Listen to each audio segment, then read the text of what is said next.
Hello to all my dear students. Today I, Mishra sir, come upon this platform to discuss about you the basic fact about magnet, magnetic field property, magnetic force और right hand rule. जी हाँ, आज में हम detail में इसके बारे में analysis करेंगे। तो दोस्तों, वीडियो स्टार्ट होने से पहले मेरी आपसे एक छोटी सी गुजारिश है कि प्लीज़ चैनल को लाइक कीजिए, सब्सक्राइब कीजिए और जितने हो सके अपने फ्रेंड सर्कल में इस वीडियो को शेयर कीजिए ताकि उन तक भी ये आज का सबसे मोस्ट इंपॉर्टेंट टॉपिक डिस्कस होने जा रहा है। दोस्तों, आज हम डिटेल में इन सब के बारे में डिस्कस करेंगे। तो थोड़ा सा वीडियो लेंदी हो सकता है बट बहुत ज़्यादा कॉन्सेप्चुअल है और बहुत ज़्यादा इंपॉर्टेंट है। चलिए दोस्तों, स्टार्ट करते हैं। देखिए, आखिरकार मैग्नेट क्या होता है। All the magnet attracts iron such that in a refrigerator door, however magnet may attract or repel other magnet। ये तो पता ही है आपको। Experimentation shows that all the magnets have a two pole। If freely suspended, one pole will point towards the north, है ना। The two poles are thus named as a north magnetic pole and the south magnetic pole। दो pole होते हैं। It is a universal characteristics of all magnets that a like pole repel and unlike pole attract. ये तो आपको पता ही है ना कि लाइक पोल रिपल करेगा। जैसे कि अगर मैं दो नॉर्थ पोल को आपस में पास लाने की कोशिश करूं तो दोनों रिपल करेंगे, और यहीं पे एक साउथ और एक नॉर्थ को आपस में पास लाने की कोशिश करूं दोनों झट से अट्रैक्ट हो जाएंगे। तो ये तो आप बहुत पहले से बचपन से ही जानते हैं कि एक जैसे पोल वाले, मतलब एक जैसे ये नॉर्थ पोल या साउथ पोल वाले एक जैसे होंगे तो वो अट्रैक्ट करते हैं, रिपल करते हैं, और वहीं दूसरे पोल वाले क्या करते हैं, अट्रैक्ट करते हैं। अब ये मैग्नेट भी कई प्रकार के होते हैं। एक होता है बार मैग्नेट, एक होता है हॉर्सशू मैग्नेट, और तमाम प्रकार के। और एक तो सबसे अच्छा इंटरेस्टिंग है इलेक्ट्रोमैग्नेट, जिससे मतलब जो हम इलेक्ट्रिसिटी जनरेट करके वो मैग्नेटिक फील्ड को प्रोड्यूस कराते हैं। अब वर्ड आ गया मैग्नेटिक फील्ड। अब ये क्या होता है, तो बिना देरी के मैं आपको सामने लेके आता हूँ what is the magnetic field. दोस्तों, the Einstein is said to have been fascinated by the compass as a child, perhaps misusing on how the needle felt a force without direct or physical contact. His ability to think deeply and clearly about the action at the distance, particularly for the gravitational, electric and the magnetic force, later enabled him to create a revolutionary theory of the relativity. Since the magnetic force acts at a distance, we define the magnetic field to represent a magnetic force। इन पूरे paragraph का मतलब यही निकला कि दोस्तों, कि जब भी हम कभी कोई भी एक बार मैग्नेट को अपने पास में रखते हैं तो हम ये महसूस करते हैं कि उसके चारों तरफ कुछ मैग्नेटिक फील्ड है। मतलब क्या हुआ, जैसे ही हम कुछ आयरन के प्रोडक्ट, जैसे कि एक आयरन की निडल हो गई, एक छोटा सा आयरन का टुकड़ा हो गया, या कोई भी मैग्नेटिक सब्सटेंस उसके आसपास ले जाते हैं तो वो तुरंत झटपट चाहे तो अट्रैक्ट करता है चाहे तो रिपल करता है। तो जिस एरिया में ये चीज़ एक्टिविटी होती है, रिपल्शन या अट्रैक्शन होता है, उस पर्टिकुलर एरिया को कहते हैं मैग्नेटिक फील्ड। यहाँ पे आपको थोड़ा सा रफली समझ में आया होगा। चलिए हम थोड़ा सा और डीप में उसका एनालिसिस करते हैं। दोस्तों, अगर मैं डिटेल में बात करूं तो the pictorial representation of the magnetic field line is very useful in visualising the strength and direction of the magnetic field. अगर हम उसको पिक्चर के तौर पे अगर हम देखते हैं तो ये बहुत ज़रूरी हो जाता है हमारे लिए। क्यों? क्योंकि उसके थ्रू हमें उसकी स्ट्रेंथ या डायरेक्शन पता चलती है मैग्नेटिक फील्ड की। The direction of magnetic field is defined as to be the direction in which the north end of the compass needle points. ठीक है, समझ में आया। This magnetic field is traditionally called a B field. अब इसको magnetic field को B field क्यों कहा गया? क्योंकि मैग्नेटिक फील्ड की एक नोटेशन दी गई, एक सिंबल दिया गया जिसको हम बी से हम रिप्रेजेंट करते हैं। The field is a way of mapping the force surrounding any objects that can act on another objects at a distance without apparent physical connection। मतलब बिना किसी एक्चुअल फिजिकल कनेक्शन से एक छोटे से एरिया के दायरे में ही रह के वो मैग्नेटिक सब्सटेंस को अट्रैक्ट कर लेता है magnet, right. The field represent the object generating it. वो जो फील्ड है वो हमें रिप्रेजेंट करता है कि ये पर्टिकुलर मैग्नेटिक ऑब्जेक्ट ने ही उसको जनरेट किया है। The gravitational field maps the gravitational force, electric field maps the electrical force.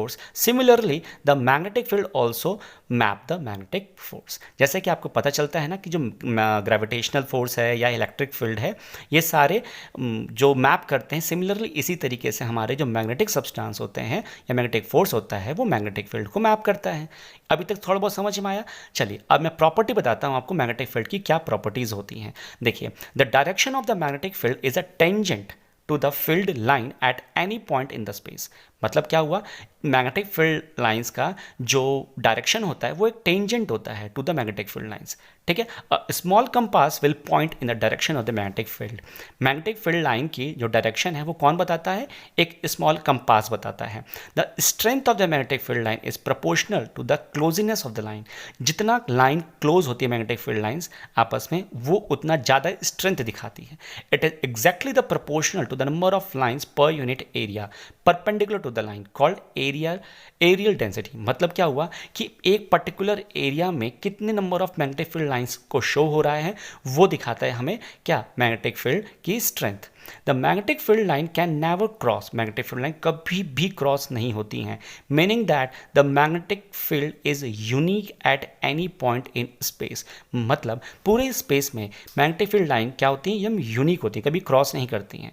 The magnetic field lines are continuous, magnetic field line क्या होती है, एकदम कंटिन्यूस होती हैं, फॉर्मिंग क्लोज लूप, ये एक लूप बन फॉर्म करती हैं without beginning or end. They go from the north pole to the south pole. ये लास्ट वाला लाइन दोस्तों फोर्थ पॉइंट बहुत इंपॉर्टेंट है, ठीक है। नॉर्थ से एंट्री होती है और साउथ से उनका एग्जिट होता है। ये कभी क्रॉस भी नहीं करती हैं, ये क्लोज लूप को फॉर्म करती हैं। तो अगर मैं बात करूं दोस्तों, the force on the moving charge in a magnetic field, अब एक मूविंग चार्ज है उसमें कितना फोर्स लग रहा है अगर वो मैग्नेटिक फील्ड में है तो what is the mechanism by which one magnet exert a force on another. मतलब एक मैग्नेट दूसरे मैग्नेट के ऊपर फोर्स एक्सर्ट कर तो किस मैकेनिज्म के थ्रू कर रही है। The answer is related to the fact that all the magnetism is caused by a current. जितना भी मैग्नेटिज्म प्रोड्यूस हो रहा है, ये प्रॉपर्टी मैग्नेटिज्म, तो जितने भी मैग्नेटिज्म प्रोड्यूस हो रहा है is caused by the current, ये करंट के थ्रू ही होता है। The flow of the charge, इसको कहते हैं क्योंकि फ्लो ऑफ चार्ज की वजह से, मतलब कि current that is flow of charge की वजह से ही जो हमारा सब्सटेंस है उसमें मैग्नेटिज्म प्रोड्यूस होता है। The magnetic field exert force on a moving charge. अब जो ये मैग्नेटिक फील्ड प्रोड्यूस हो रही है ना, ये चार्ज के ऊपर एक फोर्स एक्सर्ट करती है, so as they exert a force on another magnet. इसी प्रकार से ये फोर्स दूसरे मैग्नेट के ऊपर एक फोर्स एक्सर्ट करती है, all of which are moving charges. और ये पूरा एक चार्ज की तरह से फ्लो होता है। तो इस प्रकार से हमारा एक मूविंग चार्ज के ऊपर एक फोर्स एक्सर्ट होता है एक मैग्नेटिक फील्ड के अंदर। तो हालांकि ये बात आपको समझ में आ गई होगी, लेकिन मैं फिर भी थोड़ा सा और विस्तार से बताता हूँ। देखिए right hand rule, right hand rule क्या होता है, देखिए magnetic force on the moving charge is one of the most fundamental known, है ना। मतलब मूविंग चार्ज, हमारा अगर चार्ज है वो फ्लो हो रहा है तो उसके ऊपर पक्का मैग्नेटिक फोर्स लग रहा होगा। The magnetic force is an important as the electrostatic or a coulomb force. जितना इंपॉर्टेंट आपके लिए कूलम फोर्स है, इलेक्ट्रोस्टैटिक फोर्स है, उतना ही इंपॉर्टेंट आपके लिए मैग्नेटिक फोर्स भी होता है। Yet the magnetic force is a more complex, आपको दिख रहा होगा मैग्नेटिक फोर्स ज़्यादा कॉम्प्लेक्स है, लेकिन in both the number of factor that affected and in its direction then the relatively simple as a coulomb force। मतलब आपको देखने में भयानक लग रहा होगा, लेकिन कितने नंबर ऑफ फैक्टर इसको अफेक्ट करते हैं या इसकी क्या डायरेक्शन है, इस वजह से ये कूलम लॉ से भी इजी पड़ता है। The magnitude magnetic force F on a charge Q moving at a speed V in a magnetic field of a strength B। ध्यान से देखिए, मैं फिर से रिपीट कर रहा हूँ, मैग्नेटिक फील्ड F है, चार्ज Q है, वो वेलोसिटी V से मूव कर रहा है। अगर वो मैग्नेटिक फील्ड स्ट्रेंथ B में है तो कितना मैग्नीट्यूड होगा मैग्नेटिक फोर्स का, तो वो दिया जाता है एक सिंपल से फॉर्मूले के द्वारा, that is F equal to q v B sine theta. Q is the charge, V is the speed, B is the magnetic field and sin theta is a certain angle। और जो capital F है वो magnetic force है। अब इस force के फॉर्मूले को आप याद रखिएगा। देखिए where theta is the angle between the direction of V and B। अब V क्या था, वेलोसिटी, और B क्या था, मैग्नेटिक फील्ड। तो इन दोनों के बीच में जो डायरेक्शन है, जो एंगल है, वो थीटा रिप्रेजेंट करता है। तो this force is often called a Lorentz force. इसी फोर्स को हम क्या कहते हैं, लॉरेंस फोर्स कहते हैं। In fact this is how we define a magnetic field strength B in term of the force on a charge particle moving in a magnetic field. अब इसी फोर्स के द्वारा हम बताते हैं कि मैग्नेटिक फील्ड B क्या है अगर उसके बीच में एक चार्ज पार्टिकल आ गया और वो वेलोसिटी V से मूव कर रहा है तो। अब देखिए ध्यान से, the SI unit of magnetic field strength B is called as a tesla. मतलब जो मैग्नेटिक फील्ड की स्ट्रेंथ है वो किससे देते हैं हम टेस्ला से देते हैं। अगर मैं B यहाँ से निकालूंगा तो B क्या आएगा, F upon q v sine theta, है ना। वहाँ से फॉर्मूला एफ का था ना, अब यहाँ पे बी उसमें से निकाल दिया गया है। The direction of the magnetic field magnetic force F is perpendicular to the plane form by v and B. V और बी का देखिए उससे म्यूचुअली परपेंडिकुलर है, तो इसी को हम कहते हैं राइट हैंड रूल। समझ में आया अभी? अब ध्यान से देखिए, the force on a moving charge in a magnetic field. अब मूविंग चार्ज है ना, उसके ऊपर कितना फोर्स लग रहा है वो भी देख लीजिए। देखिए, the magnetic force can cause a charge particle to move in a circular or a spiral path. एक ऐसी खतरनाक, ये खतरनाक नहीं, एक मतलब एक ऐसी फोर्स लगती है, मैग्नेटिक फोर्स लगती है उस चार्ज पार्टिकल के ऊपर, जो कि चार्ज पार्टिकल को एक सर्कुलर या स्पाइरल पाथ पे मूव करने पे मजबूर कर देती है। Cosmic rays are the energetic charge particle. Cosmic rays भी तो एनर्जेटिक चार्ज पार्टिकल हैं आउटर स्पेस में, some of which approaches the earth. They can be forced into the spiral path of the earth magnetic field. अब वो भी जो आ रही ना अर्थ की तरफ, वो भी अर्थ मैग्नेटिक फील्ड की वजह से स्पाइरल पाथ को फॉलो करते करते वो अर्थ सरफेस तक आती हैं। समझ में आया?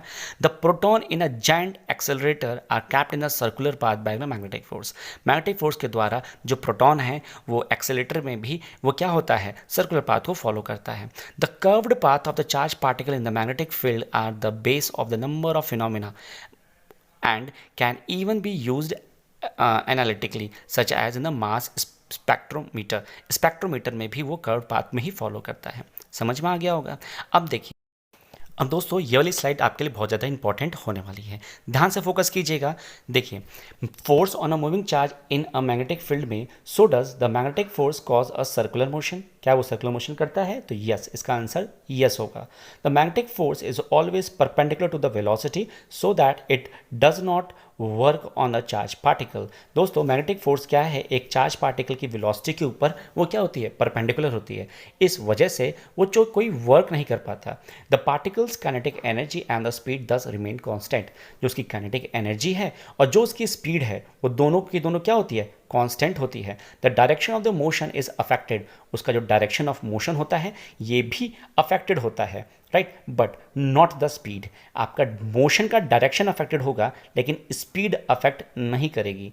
This is a typical of uniform circular motion.